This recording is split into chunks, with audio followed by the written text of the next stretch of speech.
초대교회 예루살렘 교회 이후에 가장 위대한 교회였던 평양 남산교회 출신들과 후손들이 세운 귀한 남산교회에 하나님 영광 받으시고 은혜와 자비와 긍휼을 베풀어 주옵소서. 미천한 종을 귀한 제단 신성한 제단에 세우셨사오니 하나님의 뜻과 말씀을 진실하게 잘 증거할 수 있도록 축복하여 주옵소서.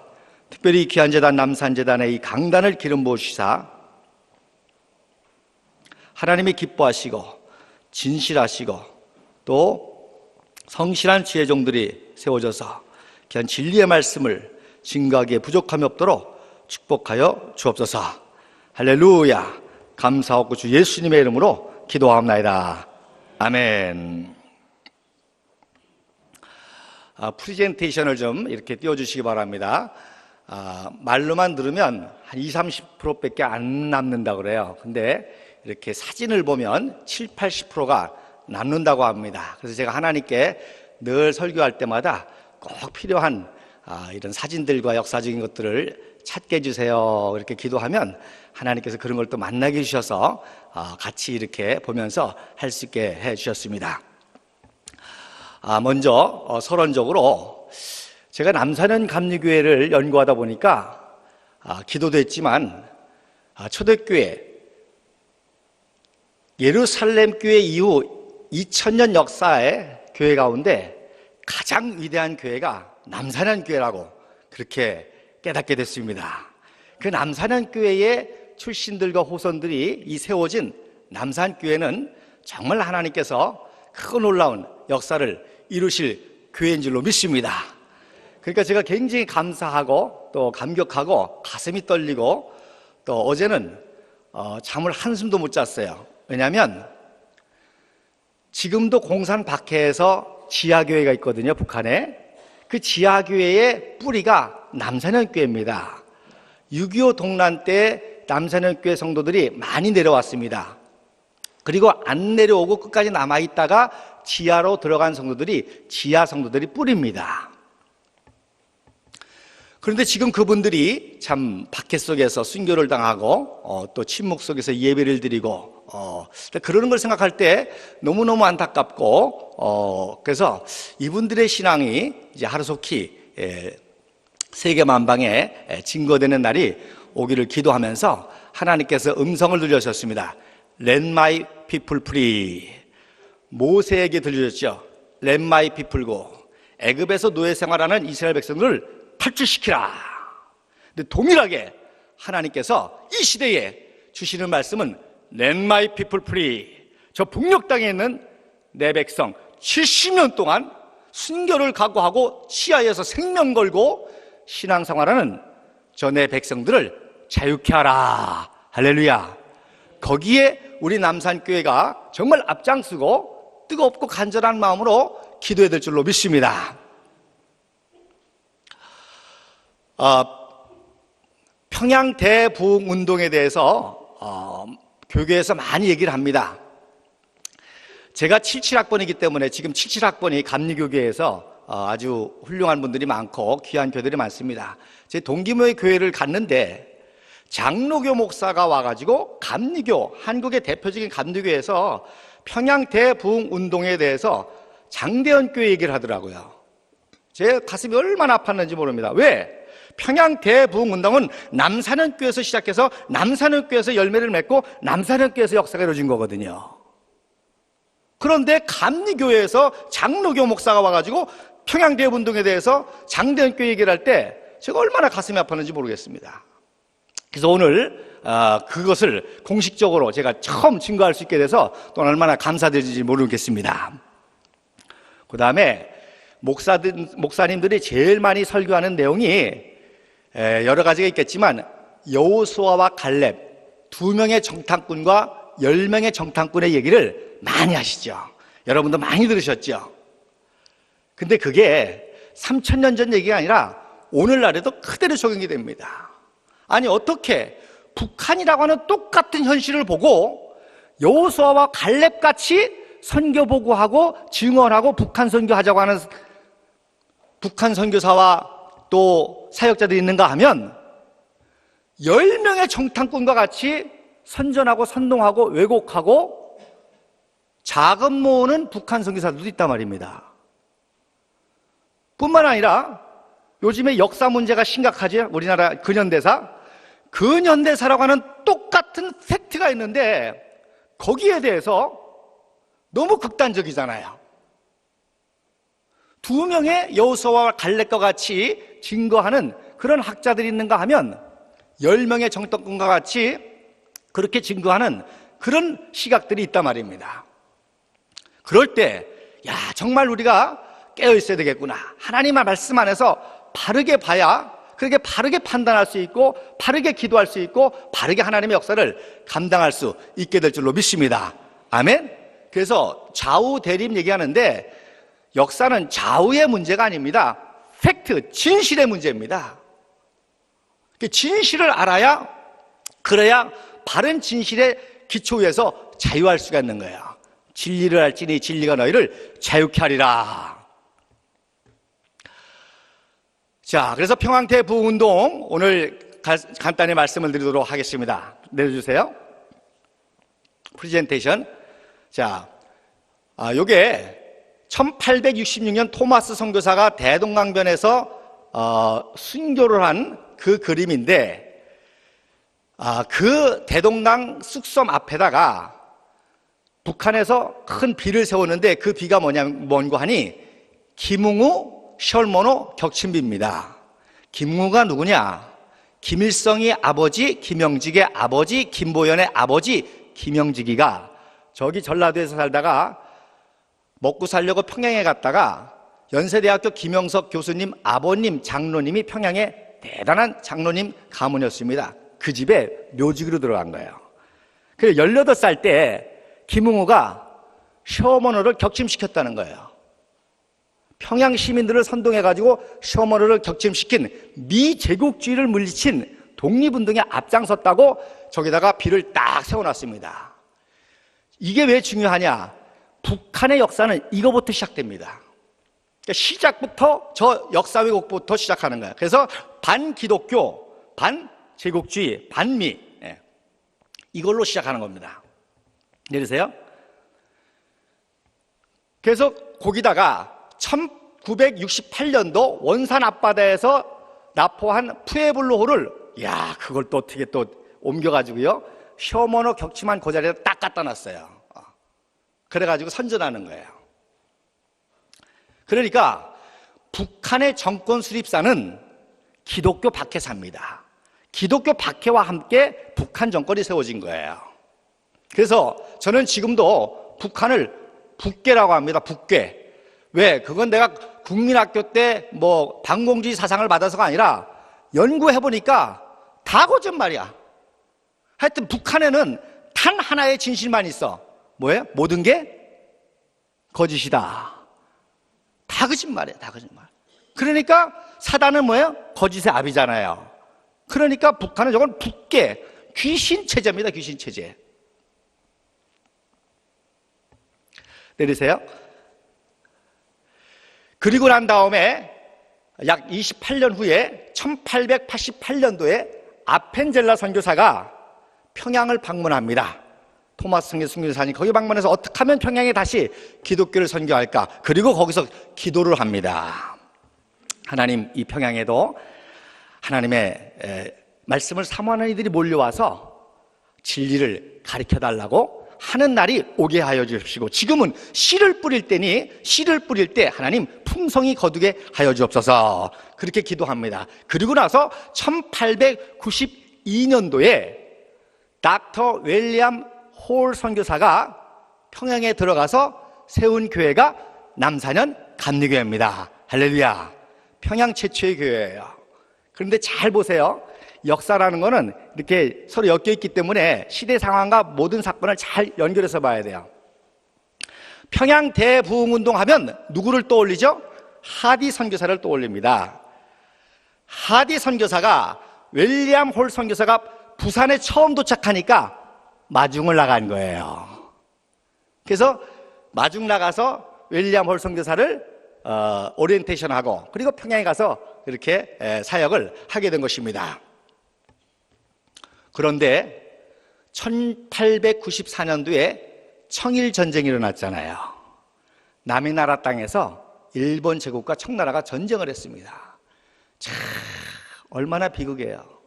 남의 나라 땅에서 남의 나라들이 전쟁을 하니 그 당시 조선이 얼마나 참 연약하고 부족하고 참 불행했는지를 알 수가 있잖아요.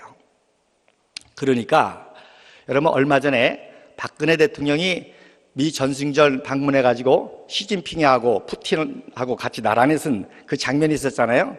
그거 가지고 별별 말이 많지 않습니까? 그런데 그래서 역사를 알아야 된다는 거예요. 130년 전에 청나라와 일본이 한반도 땅에서 전쟁을 한, 그래서 거기서 얻어터지는 한민족이었었는데 시진핑하고 푸틴하고 사이에 박근혜 대통령이 딱 서가지고 일본은 그걸 바라보기만 하고, 이게 엄청난 기적입니다. 할렐루야. 그거는 박근혜 대통령이 위대해서라기보다도 대한민국이 위대하기 때문에 그렇습니다. 한국교회가 기도하고 세운 독립과 건국과 호국과 한강의 기적의 주체 세력이 됐던 기독교의 위대한 능력이 오늘날 대한민국을 세웠고, 그 대한민국의 위상이 그렇게 나타나는 거예요. 할렐루야. 소름이 끼치는 일이에요. 소름이 끼치는 일이에요. 그런데 그 청일전쟁 때 평양시민의 4분의 1이 도망갔습니다. 근데 끝까지 남아서 부상당한 평양 시민들을 고쳐주고 일본군이든 청나라 군대든 고쳐주다가 순교하신 분이 윌리엄 홀 선교사님입니다. 자, 사진을 좀 한번 보십시다. 요게 윌리엄 홀 선교사를 도운 김창식, 조선의 사도 바울이라는 김창식입니다. 여러분 보시기에 오른쪽에 있는 분이, 이게 홀 선교사가 평양에 기생집을 사가지고 숙소로 만들고 저기서부터 교회가 시작을 한 거죠. 사진 내려주세요. 홀 선교사님이 평양의 거지들 만나가지고 돌보는 겁니다. 그리고 이제 오른쪽 사진은 그 홀 선교사님 기념하는 캐나다 교회의 여러 가지 그 장식한 그런 내용입니다. 내려주세요. 이게 그 당시 청일전쟁 때입니다. 일본 제국이 승리해서 만세를 부르죠. 그리고 청나라 군대들이 싹 엎어져서 다 쓸어버려졌습니다. 그러니 저 전쟁 와중터에 평양의 시민들이 얼마나 죽었겠어요. 청나라 군대는 전쟁하다 죽었는데 우리 평양의 시민들은 얼마나 죽었겠어요. 그러니까 역사를 보면 우리가 그 당시 일본하고 엄청난 차이가 난 게 축복입니다. 왜 그러느냐, 만약에 그 당시 조선이 일본에게 반 정도의 국력을 가졌어도 싹 죽입니다. 청나라도 전쟁해가지고 싹 죽이는 판인데 조선을 식민지 하려고 그러는데 조선이 세상 말로 맘먹으려고 그래봐요. 다 죽여버리지. 근데 워낙 힘이 없으니까 저항할 힘도 없는 거예요. 그런데도 살아남은 거죠. 그런데 중요한 것은 그 와중에 바로 복음이 소망이 됐다는 거예요. 할렐루야. 그러니 저 와중에 평양 시민들이 다 도망가고 달달달 떠는데 윌리엄 홀 선교사가 끝까지 남아서 순교를 당했을 때 평양 시민들의 감동이 어떻겠어요? 버려진 나라, 버려진 민족, 남이낭의 땅에서 청나라 일본이 저국해서 그거 구경만 하다가 죽어야 되는 그 민족을 위해서 끝까지 남아서 사랑하고 헌신하고 복음을 뿌려주다가 순교했다 그러니까 평양 시민이 다 감동을 받은 거예요. 할렐루야. 그래서 그 다음에 역사적인 증언에 의하면 홀 선교사님 장례식을 남산의 언덕에서 했는데 거의 평양 시민의 반이 모였다는 겁니다. 그런데 우리 민족이 백이민족이죠. 흰옷을 입은. 그러니까 그 흰옷을 입은 사람들이 평양 남산지에 팍 모였을 때 그 장관은 이루말할 수가 없었다는 거예요. 여기에서 그 당시 사진 하나 지금 구한 겁니다. 이제 흰옷 입을 사람. 그렇게 못 살고 가난했어도요, 저렇게 흰옷 입고 살았어요. 그런데 홀 선교사님이 순교당했을 때에 다 모여서 장례식을 치렀으니 얼마예요? 그래서 동방의 예루살렘이라고 하는 별명의 시작은 이때부터입니다. 이 버려진 민족을 사랑하고 그러다가 순교하신 홀 선교사님, 그래서 소수의 그 당시 기독교들이 몇 명 안 되죠. 선교는 2년밖에 안 됐으니까 몇십 명밖에 안 됐겠죠.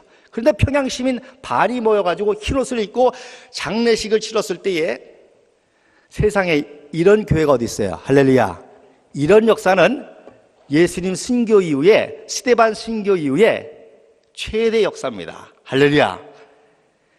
우리 민족이 어마어마한 민족입니다.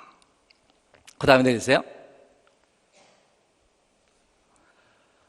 그때 정동교에서는 무슨 역사가 일어나느냐? 바로 대한제국 개혁운동을 하다가 이승만 청년이 한성 감옥에 들어간 거예요. 아펜젤러가 그렇게 전도하려고 해도 이승만 청년이 안 믿는 거예요.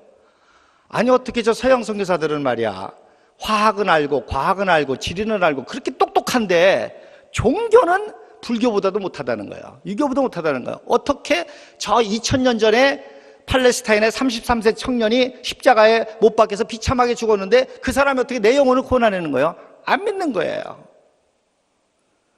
근데 똑똑하니까 배제대학당 수석으로 졸업하고 전 공사관들을 정동교에 모아놓고 전 고종 이하 대신들을 다 모아놓고 고종도 참석하려고 했는데 사정에서 못 참석했습니다.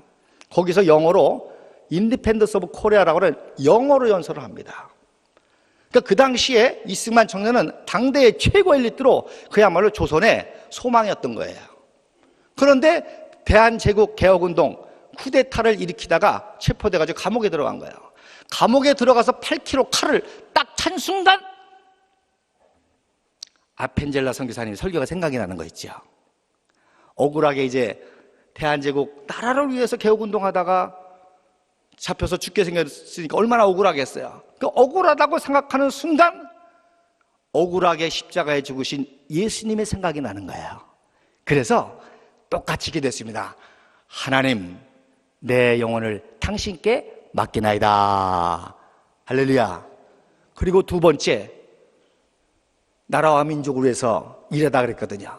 두 번째, 시편 25편의 말씀을 생각해서 하나님, 이 민족도 당신께 맡기나이다 기도했어요. 그리고 났더니 마음에 평강이 찾아오면서 아펜젤라 선교사님의 설교가 생각이 나는데 그게 요한일서 1장 9절이었습니다. 하나님은 믿부사 누구든지 자기 죄를 제박하면 용서해 주실 것이요. 생각해보니까 아펜젤라 선교사님이 그랬거든요. 이승만이 똑똑하니까 너 대한제국 개혁운동 하는 것도 좋지만 예수님의 방법대로 해야 된다. 산상수훈의 방법대로 해야 된다. 절대로 과격하게 하면 안 된다. 그렇게 뜯어 말렸는데 과격하게 하다가 사형 선고를 받은 거거든요. 그래서 그때 아펜젤라 선교사님의 그 말씀을 기억하고 회개했습니다. 그리고 거듭난 체험을 한 거야. 이승만이가 청년이 회심했다고 그러니까 그 당시에 당대의 조선에 있는 모든 선교사들이 요즘으로 하면 대한민국 만세를 불렀습니다. 그래서 감옥에 있는 이승만을 도와주기 시작하고 내리세요.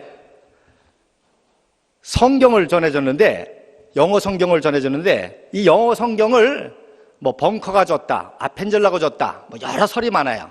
근데 하나님께서 딱 가르쳐 주셨어요. 누가 줬느냐? 셔우드 에디라는 선교사는 예일대 출신의 최고 엘리트로 인도 선교사로 나가려고 그래요. 인도 선교사로 나가려고 일본에 들렸다가 인도로 가려고 그러는데 조선의 선교사들이 조선의 최고의 똑똑한 놈이 감옥에서 드디어 회심해가지고 말이야 그랬다는 소식을 듣고 조선을 방문합니다. 그래가지고 에디 선교사가 자기가 가지고 있던 영어 성경을 이승만에게 주고 인도로 갑니다. 참 희한하죠? 하나님이 영어 성경 하나 전달해 주려고 에디 선교사를 그렇게 역사하셨어요. 할렐루야. 그래서 5년 7개월 동안 영어를 통달하고 성경을 통달합니다. 영어를 알파벳 E까지 사전까지 만들다가, 그리고 그 당시 우리 조선의 선교사들이 최고 엘리트들이잖아요. 그러니까 요즘으로 말하면 타임지, 뉴스위크지, 또 전 세계 각종 그 서적, 법률 서적. 그래서 제가 연구한 거로는 약 600권 분량의 전문 서적을 통달합니다. 감옥 안에서. 할렐루야. 대단하죠? 천지. 자, 그다음 내리세요. 평양의 남산은교회가 계속 부흥하다가 1000명까지 모이게 되니까 윌리엄 노블 선교사님이 1903년도에 저 교회를 짓습니다. 평양 최초의 벽돌실 건물이에요. 그래서 약 270평 규모로 2000명이 모일 수 있는 교회를 짓습니다. 대단하죠? 그 당시에 한반도 최대 교회가 남산의교회 2000명이 모였고, 정동교회 1500명, 내리교회 1000명, 상동교회 500명 모였습니다. 그러니까 뭐 맨날 집회가 일어나고 성경 공부가 일어나고 연회가 이루어지고 계속 그랬지요.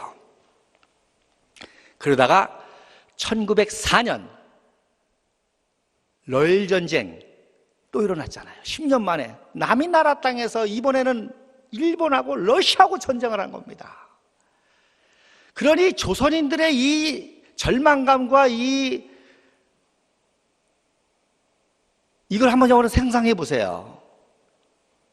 그때 윌리엄 노블 선교사가 홀 선교사, 청일전쟁 때 순교당한 홀 선교사 10주년 되는 거거든. 순교 10주년. 그래서 순교 10주년 부흥 집회를 하디 선교사가 안식년으로 가려고 그러니까 가기 전에 집회하고 와라. 그래가지고 10월 달에 와서 부흥 집회를 합니다. 할렐루야. 그게 바로 1904년도에 남산의교회 1차 부흥 집회였던 거예요. 그 전에 우리가 아는 대로 1903년도에 하디가 원산에서 부흥 집회를 인도하다가 자기가 은혜 받고, 자기가 설교하다 자기가 은혜 받고 원산 부흥 운동이 일어났던 거죠. 그래서 1년 만에 1904년도에 남산의교회에서 부흥 집회를 한 거예요. 그러니 러일 전쟁의 그 참 또 슬픔을 당한 평양 시민 이 한민족들에게 저 남산의교회 부흥 집회는 어마어마한 소망이었던 거죠. 할렐루야. 그래서 하나님이 이 민족을 사랑하시고 언젠가 이 민족에게 독립과 또 건국을 주실 거라고 하는 그런 복음과 함께 소망을 주면서 남산의교회가 엄청난 부흥을 일으키는 거죠.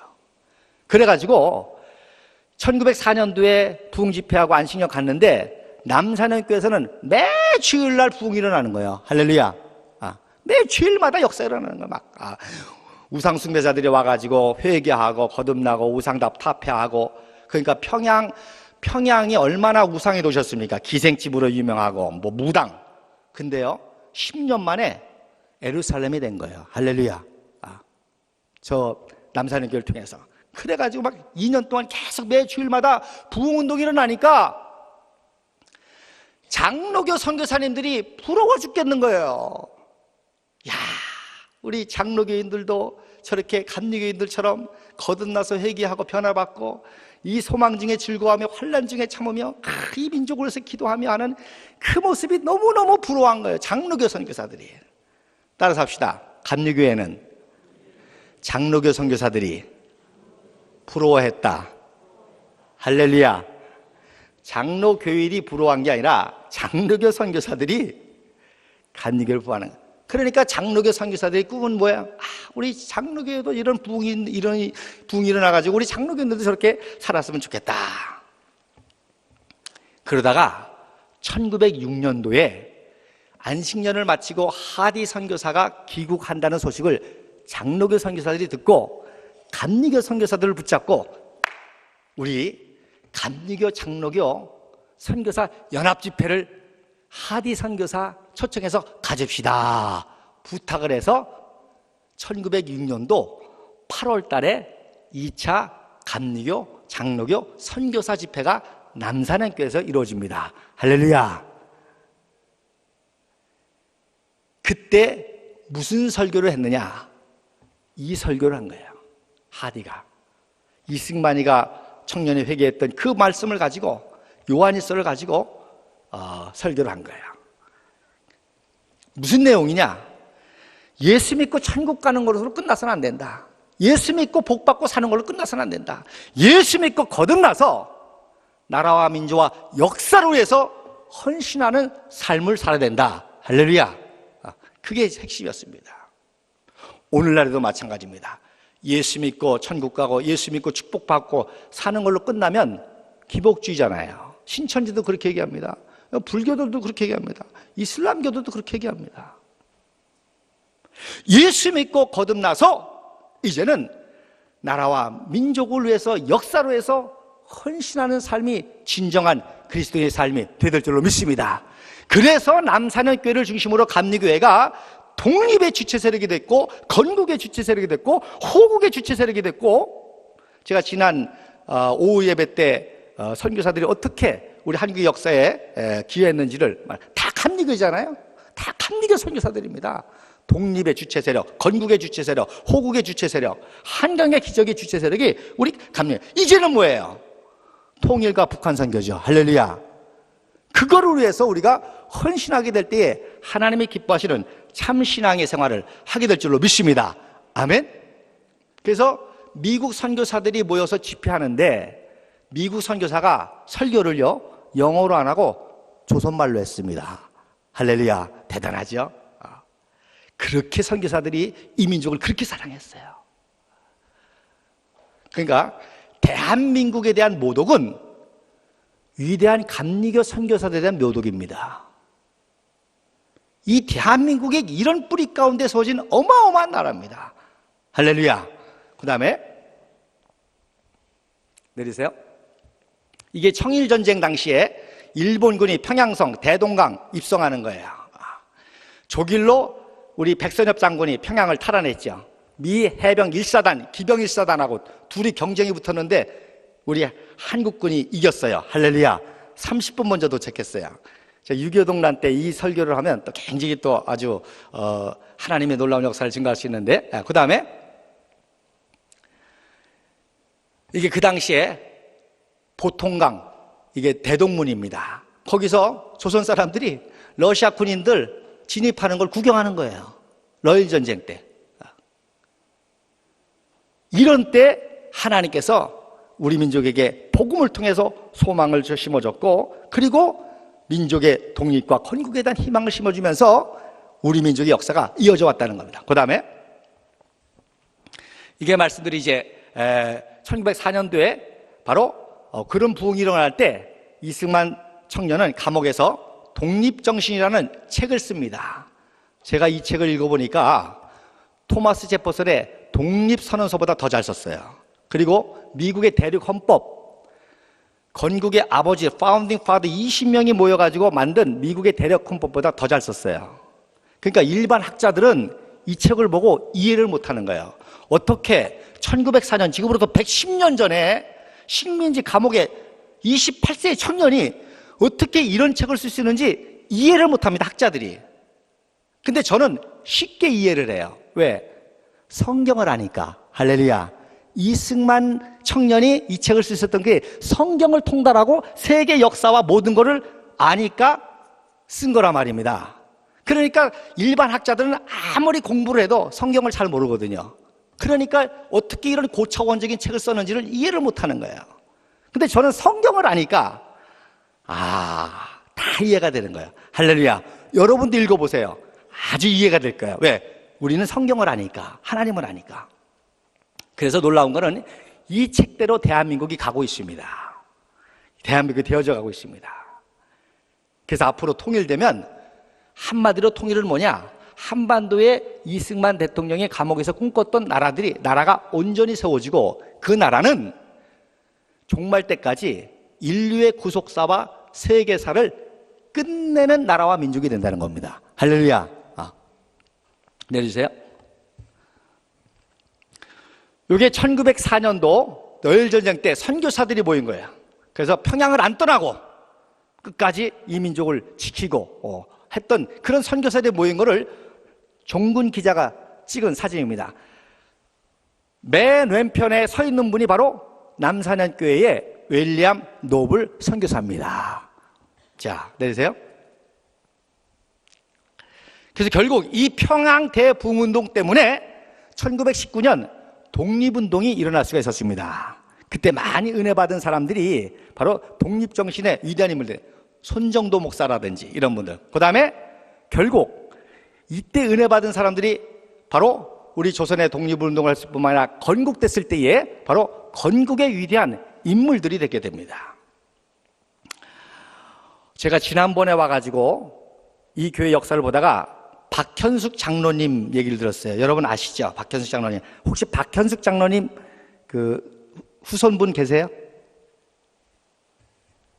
저는 처음 알았거든요. 이렇게 위대한 여성 지도자가 있었냐 하고서는 딱 기도하고 조사하니까 두 가지가 딱 나와요. 그 당시 박현숙 장로는 장로교회였습니다. 근데 이 남산현교회가 독립운동을 주관하면서 은혜를 받고 감리교인이 된 거예요. 그 남산현교회 교인이 된 거예요. 그래가지고 북한의 지역의 한반도 전체의 여성 지도자로 최고 여성 지도자였습니다. 그런데 김일성이가 들어와가지고 계속 회유 협박을 하는 거죠. 우리 여맹하고 합치라. 여맹, 여성동맹, 공산당 여성동맹 합치라. 합쳤겠어, 안 합쳤어요? 안 합치지. 그런데다가 박현순 장로님이 진짜 미인이시더라고요. 그러니까 김일성이가 꼬셨어요. 희롱했어요. 근데 박현순 장로님 얼마나 당차세요? 공개적으로, 요즘으로 말하면 이놈의 자식이 어디다 손대? 딱 그런 거예요. 김일성이가 기거란 거죠. 안 되겠다. 그래서 올라마신 거예요. 그리고 이 교회를 세우신 분입니다. 할렐루야. 여러분 처음 듣죠? 그래서 남산현교회 출신들이 월남을 하고, 그래서 남산교회를 세우고, 또 이 교회가 우리 대한민국의 위대한 건국. 그래서 내리세요. 결국 해방한 후에, 자, 사진 내려보세요. 해방한 후에 이승만 장로님이 대한민국을 세우고, 남북이 분단되니까 링컨처럼 남북전쟁 이후에 남북의 회복과 화해를 위해서 일부러 링컨 대통령이 남부 출신 앤드류 존슨을 부통령으로 세웠잖아요. 그리고 암살당을 죽으니까 앤드류 존슨이 대통령으로 승계돼가지고 남북전쟁 이후에 남북의 화해를 잘 이뤘단 말입니다. 그래서 이승만 대통령이 남산현교회 담임 목사였던 이운영 목사를 내려와서 국무총리 시키려고, 통일을 대비해가지고, 그래가지고 시키려고 했는데 남쪽의 한민당 지주 세력이 반대해가지고 3번이나 떨어졌어요. 결국 안 됐습니다. 그래서 무인소 장관하고 사회부 장관하고 그 뒤를 이어서 박현숙 문희 장관하고 그러신 거예요. 그래서 재헌국회 때에 하나님께 감사하자, 독립운동가들에게 감사하자, 대한민국의 건국을 도와준 미국에게 감사하자, 우리를 대표해서 이은영 재헌국회의원 기도해 주세요. 그래서 이은영 목사님이 기도하신 내용이 대한민국 국회 속기록의 1페이지에 기록이 됩니다. 할렐루야. 대한민국은 하나님이 세운 거예요. 아멘.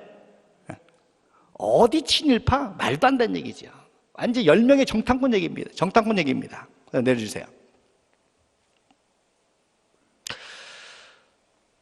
이은영 목사님들 많이 내려왔지만, 이제 성종근 목사님이 1945년 해방되고 나서 남산현교회 교인들이 친일에 물들지 않는 아주 좋은 목사님을 새로 모시자. 그래가지고 송종근 목사님이 이제 담임을 하시다가 1950년 6월 25일 6.25 당일 새벽 2시에 체포당하셔가지고 새벽 4시에 맨 앞으로 돌아갑니다. 토마스 선교사님이 순교하신 그 숙섬 그 자리에 감옥에 가뒀던 조만식 선생님을 끌어내려가지고 거기서 두 거물, 영계 거물 송정근 목사님과 조만식 선생님을 총살로 순교를 시키고, 그 총성을 듣고 유성철 작전국장이 폭풍이라고 하는 남침 신호탄을 쏜 걸로 제가 그렇게 보고 있습니다. 그리고 지금 그 자리에다가 남북연석회 기념비 같은 거를 다 세워놨어요. 그러니까 그때부터 지하로 들어간 거예요. 남산현교회 성도들이 공산주의 밖에 들어가라. 그러다가 9.28 수복했잖아요. 그때 9.28 수복할 때 이재명 목사가 서대문 형무소에 원목을 했다가 평양에 같이 올라간 겁니다. 그래서 그분이 제일 먼저 송정근 목사님 시체를 찾은 거예요. 못 찾죠. 그리고 그분이 남산현교회를 다시 지하에 있던 남산교회들을 회복시켜가지고 예배를 드리는데 중공군이 들어왔잖아요. 그러니까 다시 피난했단 말입니다. 그때 내려온 분이 박대선 총장님이십니다. 근데 이재명 목사님은 아들이 유엔군 통역관으로 같이 갔는데 아들이 아버지 괜찮을 거예요. 그래가지고 이재명 목사님은 안 내려왔어. 언제 내려왔냐? 1952년도 11월 달인가 내려왔습니다. 그러니까 뭐예요? 공산주의 치하에서 지하교회를 하다 내려오신 겁니다. 그러니까 오늘날 지하교회가 바로 남산교회 후손들이 뿌리예요. 그리고 삼수갑산 들어봤죠? 삼수갑산 제일 오지입니다, 북한에. 그런데 기독교인들을 유배시킨 거예요. 그러니까 그런데 기독교인들이 있어요. 그러다가 체포가 되면 그 자리에서 총살당하거나 정치범 소형세 들어가는 거예요. 그런데 봉숙교회에서 뭐 예배를 드린다? 조그련하고 무슨 뭐 한다? 기도하시겠습니다. 하나님, 역사를 바로 알고 역사를 통해서 하나님이 우리나라와 민족을 얼마나 위대하게 역사하신 지를 깨닫고 다시 민족의 현실과 미래를 바라보면서 기도하고 동참하는 우리 감리교 또 남산형교회 될 수 있도록 축복하여 주옵소서. 통일 문제에 대해서도 혼탁한 가운데 있습니다. 하나님, 진실한 기도를 드리게 하시고 그리고 하루속히 저 북한의 지하 성도들의 신앙이 드러남으로 말미암아 전 세계에 하나님의 살아계신 것이 증거되게 도와 주옵소서. 그들과 함께 찬송 부르고 기도할 날이 오게 되시고 그날이 올 때까지 눈물을 흘려 기도하고 헌신하는 우리 위대한 감리교회 앞장서는 남산교회가 될 수 있도록 축복하여 주옵소서. 예수님의 이름으로 기도합나이다. 아멘.